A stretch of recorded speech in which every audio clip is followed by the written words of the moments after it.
Welcome, everybody. My name is Tracy Murphy-Poxtis, and this is Good to Great in Under 8, the weekly show for motivated professionals who want to elevate their leadership abilities and or get more satisfaction from their career.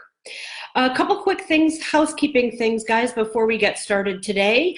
I do record all of my Good to Great in Under 8 shows and have them on my website, tracymurphycoaching.com.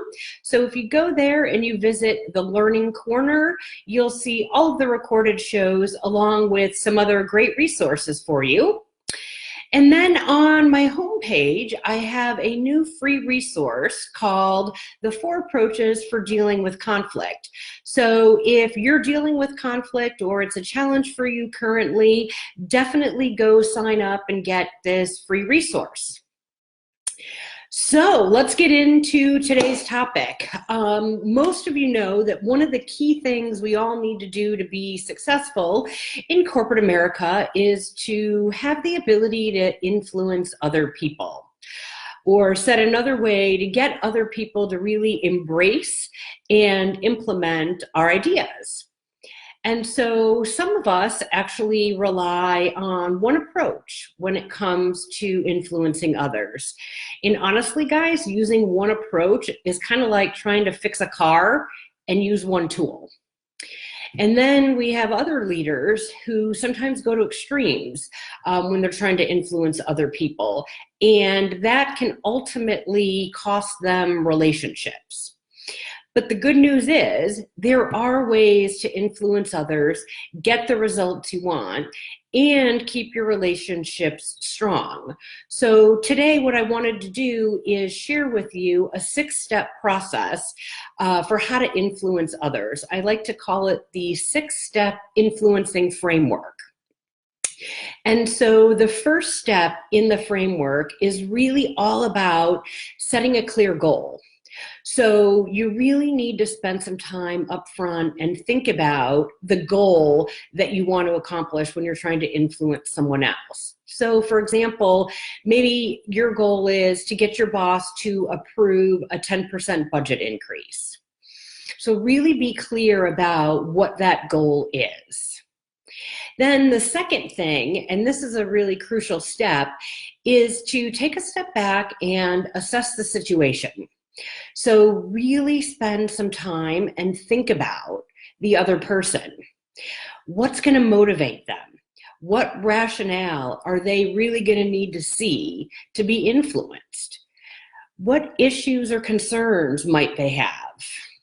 And then you also want to think about, where are you willing to be flexible? Where might you make some concessions? And then probably one of the most important things when you're assessing the situation is to think about the other person and think about what not to say. So what might be some things that you would say that could distract the situation or make the other person emotionally charged? You definitely want to stay away from those things. So again, spend some time, reflect on who the other person is, and really think through that. Then the third step is to choose an approach for how you want to handle the conversation.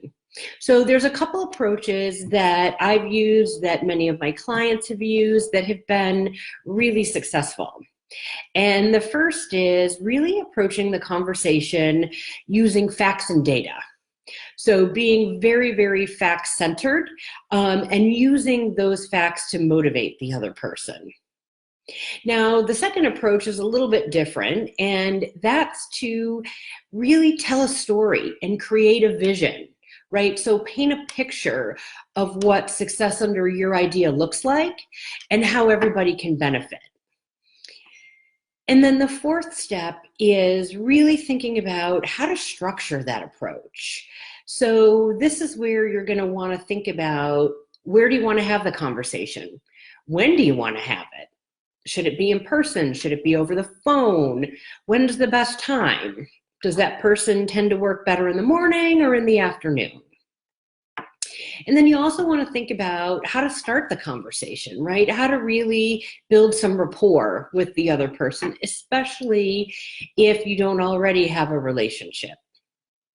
And then think about how you want to structure addressing their concerns and how you want to address those concerns. So again, we talked about that in step 3, but still really critical about how you want to structure addressing their concerns. And then the 5th step is really all about planning for the worst, right? So what's the worst possible thing that could happen? And of course, we don't have a crystal ball. We can't predict everything. But if you spend time thinking about what's the worst thing that could happen, you're likely going to be able to identify the majority of those and really be in great shape to address them.